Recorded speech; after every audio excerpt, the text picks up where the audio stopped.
A형과 B형에 있는 문제의 끝에 달린 가지, 그거를 잘라서 그것만 제거를 하면 O형이 이론적으로 된다는 거죠. 안녕하세요, 김웅변입니다. 오늘은 제가 다시 한번 문 선생님을 모셨습니다. 그 이유는요, 제가 아주 흥미로운 논문을 발견했어요. 사람 혈액형을 바꿔주는 미생물이 있다는 거예요. 이거 아주 따끈따끈한 거거든요. 2024년 4월 29일 날 발표된 논문입니다. 아커멘시아 뮤시니필라. 이 세균은 굉장히 반가운 세균이에요. 얼마 전에 응생물학에서 한번 다뤘었죠. 이거 굉장히 중요한 장내 세균이고요. 차세대 미생물 치료제로서 개발될 수 있는 아주 중요한 후보 세균이거든요. 이름도 뮤시니필라예요. 뮤신을 좋아한다는 거죠. 뮤신을 좋아해서 장 점막에 잘 붙어 살면서 뮤신을 분해해가지고 우리 건강에 좋은 짧은 사슬 지방산을 만들어준다고 제가 이미 말씀을 드렸었죠. 그런데 이 세균이 그 기능 외에 엑소글라이코시데이즈, 글라이코시데이즈는 당이 결합되어 있는 걸 끄는 효소거든요. 예를 들어서 뭐 섬유질이다, 전분이다, 녹말이다 그랬을 때 개개의 당이 연결된 결합을 끊어주는 효소예요. 근데 그걸 밖으로 분비한다는 얘기죠. 근데 저 효소를 이용해서 뭘 하느냐, 우리 ABO 혈액형의 특정 부위를 잘라가지고 혈액형을 누구에게나 수혈할 수 있는 O형으로 만들 수 있다는 그런 논문인 거예요. 너무나 재밌고, 또 특히 요즘에 대체 혈액이 굉장히 중요한 시점에서 논문을 읽어봤습니다. 굉장히 흥미롭고요. 그런데 하나 문제점은 쭉 읽다 보니까 이거를 미생물을 전공한 저 혼자만 다루어서는 완전히 소화해서 제대로 전달하기가 어려움이 있을지 모르겠다. 그러던 차에 우리의 박국걸님, 문선영 선생님이 기억이 나서 연락을 드려갖고 시간을 내주십사 해서 이렇게 모셨습니다. 와주셔서 고맙습니다. 네, 안녕하십니까. 내과 전문의 문선재입니다. 제가 지금 설명을 드렸는데요. 네. 오늘 제가 발견한 논문을 미리 말씀을 드렸고, 미생물을 이용해서, 정확히 미생물 효소죠. 효소를 이용해서 ABO 혈액형을 다 O형으로 바꿀 수 있다고 그러거든요. 거기에 대한 얘기 말씀을 나누고 싶은데요. 우선 우리가 혈액형은 A형, B형, AB형, O형이 있잖아요. 생물 교과서에 봐도 적혈구에 붙어 있는 당 사슬 차이잖아요. 그게 이제 항원으로 작용을 해서 수혈할 때 안 되고 그러는 거잖아요. 저는 궁금한 게 저걸 도대체 언제 발견이 됐고 왜 A, B 다음에 O로 했는지, A, B, C가 아니고 궁금하고 그런데 알려주시겠어요? 수혈, 즉 피를 이렇게 주고받는 거는 아무래도 전쟁, 세계제 1차 대전, 2차 대전 이때 이제 저희가 아무래도 피가 만약에 부족하게 되면 다른 사람의 피를 받아봤는데 그때마다 군인들이 죽고 이런 문제가 발생을 했어요. 그래서 대략 1930년도에 란트 슈타이너라는 학자가 노벨 생리의학상을 혈액형으로 수상을 했는데, 아까 말했듯이 수혈이라는 게 사람 간에 피가 부족할 때 피를 주고받을 때 다른 사람의 피를 받게 되면 적혈구가 서로서로 엉겨가지고 응집 반응이 돼가지고 피가 못 쓰게 되거나 염증으로 사람들이 나쁘게 되는 걸 발견했는데, 그래서 란트 슈타이너라는 학자가 A, B, C라는 세 가지 유형을 확인했다고 합니다. A, B, C로 했었군요. 네. 그래서 서로서로 조합을 해봐가지고 어떤 혈액형은 응집이 완전히 잘 되거나 안 되거나 하는 걸로 세 가지로 파악했고, 독일어에서 C는 나중에 오네, 즉 없음 또는 영어의 영, 무를 의미하는 O형으로 이름이 바뀌게 됩니다. 그리고 이제 모든 피에 잘 응집 반응이 일어나는 AB형은 빈도가 낮아가지고 1년 뒤에 발견됐다고 합니다. 저게 발견되고 1년 뒤에. 네. 그러면 저런 응집 반응이 일어나는 걸 발견을 했으면 그 다음에 제가 원인을 이제 규명하러 갔을 거잖아요. 네. 제가 앞서서 적혈구에 있는 당 사슬의 문제다 이렇게 소개를 했는데 자세히 좀 말씀해 주실 수 있죠? 일단은 적혈구라는 세포는 우리 몸에서 혈액에 주로 다니는 건데, 적혈구는 TV나 이런 광고들에 나오는 것 같이 도너츠 형식으로 생겼고, 원래 핵이라고 그래가지고 세포 안에 진한 덩어리가 있는데 그것이 이제 빠지면서 대신에 산소를 주고받는 역할을 하는 물질이 대체가 되고, 이 같은 경우에는 적혈구는 겉에가 지방의 하나인 인지질이라는 걸로 겉에 부분이 막으로 되어 있고, 기름막. 네, 기름막으로 되어 있습니다. 그래서 이 기름막 겉에 당이 이제 달라붙으면서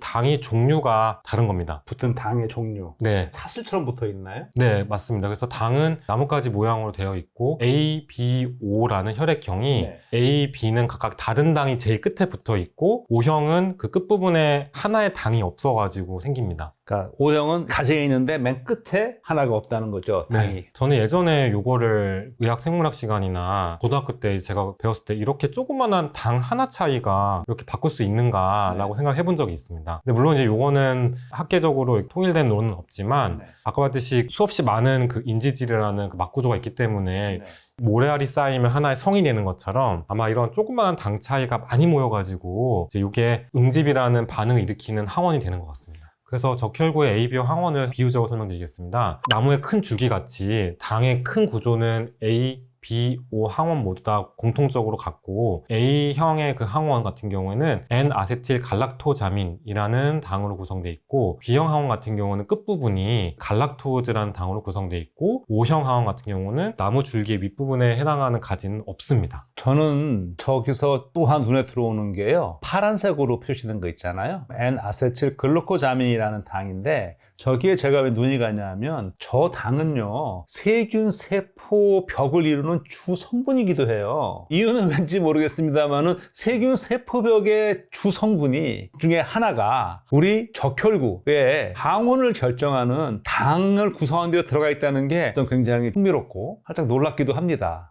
뭔가가 있을 것 같아요. 그렇다면은요, 제가 본 논문의 핵심은 이거네요. 저기 지금 A형과 B형에 있는 문제의 끝에 달린 가지, 그 당을 잘라버린다는 거잖아요. 네. 그거를 잘라서 그것만 제거하면 O형이 이론적으로 된다는 거죠. 네, 맞습니다. 그러면 그 혈액은 누구에게나 수혈할 수 있는 거죠. 이론상으로는. 네, 이론상. 실제로도 그게 가능합니까? 네, 가능합니다. 저희가 새벽에 이런 경우가 있습니다. 보호자 없이 혼자 심정지로 발견돼서 심폐소생술을 하면서 응급실에 오신 경우 계신데요. 이런 환자분들은 저희가 신원을 확인할 시간조차 없어서 심지어 응급실에서 무명녀, 무명남 이런 형식으로 접수를 하고 나서 저희가 처치를 하게 되는데 혈압도 낮아가지고 체열도 잘 안 되고 심지어 체열할 시간도 없습니다. 총각을 다투는 그런 환자군요. 네, 몇 초, 몇 분이 좀 아까운 시기인데 네. 저희가 이런 경우에는 전혀 이런 체열할 시간도 없는 상황을 대비해가지고 O형 혈액 중에서 혈액에서 적혈구만 따로 분리한 농축 적혈구 제제, O형의 농축 적혈구 제제를 보관하고 있다가 이런 경우는 저희가 수혈을 바로 해버립니다. O형에서도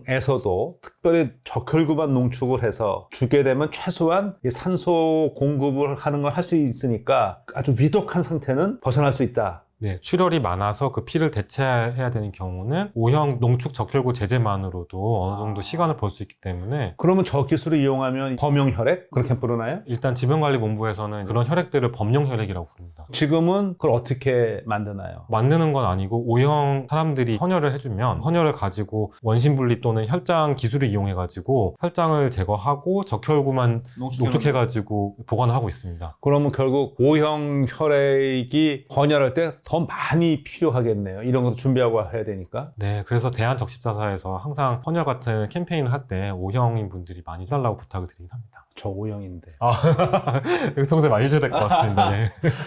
저 기술을 이용하면 특히 의료계에서 수혈하는데 굉장히 도움을 줄 수 있는 기술 개발될 수 있는 거 아닐까요? 네, 맞습니다. 저희가 범용 혈액이 왜 중요하냐면 저희가 범용 혈액이 아닌 혈액들을 투여해서 생기는 반응들이 무시무시합니다. 저 같은 경우 실제로 한 번 본 적은 있는데 만약에 혈액형이 맞지 않은 혈액을 수혈하게 되면 실제로 적혈구이 다 터지면서 용혈 반응이라는 아주 무시무시한 반응이 나와서 아무리 심정지 같이 급한 상황이라 하더라도 혈액형이 다른 혈액을 수혈하게 되면 그 용혈 반응이 더 무섭기 때문에 저희가 O형 혈액이 필요하게 됩니다. 혈액형이 바뀌는 경우도 있나요? 혈액형이 바뀌는 경우가 있습니다. 저희가 흔히 말하는 골수 이식인데 조혈 모세포 이식이라고 해가지고 백혈병이 있거나 골수병이 있는 분들은 몸에 있는 피를 만들어주는 골수를 모두 죽이고 그 다음에 다른 분의 골수를 받게 되면 혈액형이 바뀔 수도 있습니다. 말씀을 듣고 보니까 이번에 발표된 저 논문의 그 기술이 실제로 이제 임상에 적용이 되면 굉장히 큰 도움이 되는 그런 기술이네요. 네, 맞습니다. 그래서 제가 자료를 좀 조사해봤는데 지금까지 AB 혈액형, 즉 ABO 항원을 변형해서 혈액형을 바꿀 수 있는 세균들은 대부분 병을 일으키는 해로운 균들이 많았습니다. 아카멘시아 뮤시니필라 이전에 있던 네. 세균들이요. 네. 예를 들어 스텝토코커스 뉴모니아에 박테리올라이드 플렌잘리스 이런 것들은 저희가 실제로 임상 현장에서 많이 보는 흔히 말하는 해로운 균이라고 하는 병원균이 많이 있었습니다. 저런 균들을 가지고도 어쨌든 한번 범용 혈액을 만들어 보려는 시도를 했었다는 거죠. 네, 맞습니다. 워낙 그게 급한 일이니까. 네. 그래서 저도 이번에 아커멘시아 무시니필라라는 균에 대해서 찾아봤는데 의학적 관점에서 상당히 유망한 균이더라고요. 특별히 이제 봤을 때는 우리 몸에 있는 염증에 대한 거에도 영향을 줘가지고 응생물학에서 예전의 영상 네. 중에서 아토피 관련이 네. 있다고 하는데 네. 그걸 뒷받침해주는 연구들이 나와서 맞아요. 심지어 대장암 중에서 일부는 염증과 관련이 있다고 하는데 그걸 예방할 가능성이 있다 하고 그 다음에 비만이라든지 당뇨병과 관련된 호르몬에도 관련돼 있어서 이 균이 대사질환하고도 연관이 있을 가능성이 높다라는 연구도 있었습니다. 아코멘시아 뮤시니필라가 정말 우리한테 필요한 세균이네요. 네. 그래서 균의 속명 같은 경우에는 네덜란드의 유명한 미생물학자인 성에 따가지고 이제 아코멘시아라고 했고, 종명 같은 경우는 뮤신이라는 물질이 장내 점막의 윤활 물질인데 이 물질 중에서 당을 분해해서 에너지원을 얻기 때문에 뮤신을 좋아하는 세균이라는 뜻입니다. 그래서 기존 연구하고 의학적인 관점에서 보게 되면 다른 연구들 같은 경우에는 주로 20에서 40% 정도의 전환 성공률을 보고했는데, 현재 이 연구 같은 경우는 B형 혈액의 경우 91% 이상을 O형으로 만들었다고 합니다. 제가 이해한 바로는 B형 혈액형을 이 효소를 처리를 했더니 B형 혈액형의 90% 정도 이상은 O형으로 바뀌었고, 여전히 그 혈액에는 한 10% 조금 안 되게 B형으로 남아있다는 얘기죠. 네, 맞습니다. 근데 과거에는 그게 절반도 채 못 미쳤다. 네. 그러면 결국 이 세균의 효소가 활성이 그만큼 좋다고 생물학적으로 판단할 수 있겠네요. 네, 맞습니다. 활성이 좋고 효율도 좋고, 그 다음에 주로 약간의 고온에서 처리를 하는데, 문제가 혈액이라는 게 저희가 커피가 나보면 알겠지만 좀 약간 따뜻한 온도에서는 저 잘 굳는 성질이 있어가지고 헌혈을 하시게 되면 주로 남아있는 반응들 줄이기 위해 냉장 보관하게 되는데, 마침 이 세균이 낮은 온도에서 더 잘 작용했다고 합니다. 정말 좋은 세균이네요. 또 하나 여쭤보고 싶은 게 하나 있는데요. 90% 이상을 바꿔놨다 하더라도 여전히 B형이 섞여 있으면 그건 어떻게 제거를 하죠? 그게 많이 좀 어려운 질문인데, 이제 효소 기법이 더 발달을 하거나 임상 실험을 통해 가지고 그것이 문제가 없는지를 좀 봐야 될 것 같습니다. 그러니까 아직은 이제 이 연구가 이만큼 왔지만 또 하나 넘어야 될 산이, 저걸 거의 100% 만들어야 되는 거잖아요. 네, 맞습니다. 안전하게 사용하려면. 아직 거기까지는 못 간 것이고, 거기 가기 위해서는 후속 연구가 더 필요한 그런 상황인 거군요. 네. 알겠습니다. 다른 연구 같은 경우는 전처치 약물들이 저희 적혈구 전처치 약물하고 좀 달라가지고 실제 임상에 쓰기 어려웠는데, 마침 이 세균은 적혈구 전처치 약물하고 유사한 환경에서 분해를 잘했다고 합니다. 여러 가지로 아주 가장 적합한 그런 세균이네요. 네, 맞습니다. 그래서 9%라는 남아있는 O형에 대해서 다른 시각을 보게 되면, 만약 이 9%가 치명적인 부작용을 일으키면 어떻게 될 것인가, 이것도 이제 남은 숙제이고, 또 이제 임상실험을 하다 보면 다른 면역 같은 걸 낮추는 전처치 약물들이 또 있거든요. 네. 저희가 소혈하기 전에 면역 반응을 낮추는 약도 낮추는. 있어가지고 그럼 9%를 넘을 수 있지 않을까, 그런 기대감도 있는데, 이런 것들은 더 기술이 발달을 하고 저희가 임상실험을 통해가지고 근거가 쌓여야 될 것 같습니다. 오늘 우리가 아코멘시아 뮤시니필라 정말 놀라운 능력을 봤고요. 범용 혈액을 만드는데 큰 역할을 할 것으로 기대가 되는데요. 미생물이라는 것 말고 현재 이 범용 혈액을 만들기 위한 연구가 많이 진행되는 걸 알고 있는데, 이 밖에 또 다른 어떤 연구가 진행이 되고 있나요? 물론 지금 활발하게 연구되고 있는 분야긴 한데, 저희가 오가노이드라는 기술을 이용해가지고 인공 혈액을 만드는 분야가 있고, 두 번째는 생화학 기법들을 이용을 해서 인공 적혈구를 만드는 기술도 발달했다고 합니다. 그래서 이러한 기술들이 상호 보완적으로 이제 작용을 하면서 저희 범용 혈액에 대한 연구가 됐으면 좋겠습니다. 범용 혈액 생산이 원활해지면 의료계에서는 사람의 생명을 살리는데 큰 힘이 되겠네요. 네, 맞습니다. 정말 기대가 큽니다. 이제 저희가 주의해야 될 거는, 이게 자칫하다가는 사람들이 이러다가 나의 혈액형이 그 장내 세균을 먹게 되면 바꾸게 되는 게 아닌가라고 생각하실 수도 있는데, 문제가 이 세균이라는 게 장내에 들어오게 되면 우리 혈관이나 이런 데는 통과를 잘 못하기 때문에 우리 몸 전체 혈액형을 바꾸는 것은 아니라는 점입니다. 그래서 이런 거에 대해서 확대 해석하는 거는 상당히 주의해야겠습니다. 이 논문에서도 세균을 이용한 게 아니고 저 세균이 밖으로 분비하는 효소를 이용한 거잖아요. 네, 맞습니다. 그렇죠. 실은 오늘은 문선재 선생님과 함께 최신 논문을 살펴봤습니다. 주 내용은 아코멘시아 뮤시니필라라는 세균을 이용을 해서 A형, B형 혈액형을 O형으로 바꿀 수 있는 획기적인 기술 개발에 관한 것이었습니다. 결국은 미생물을 활용한 기술이 앞으로 의료계에 큰 도움을 줄 것 같습니다. 오늘의 응생물학이었습니다. 고맙습니다.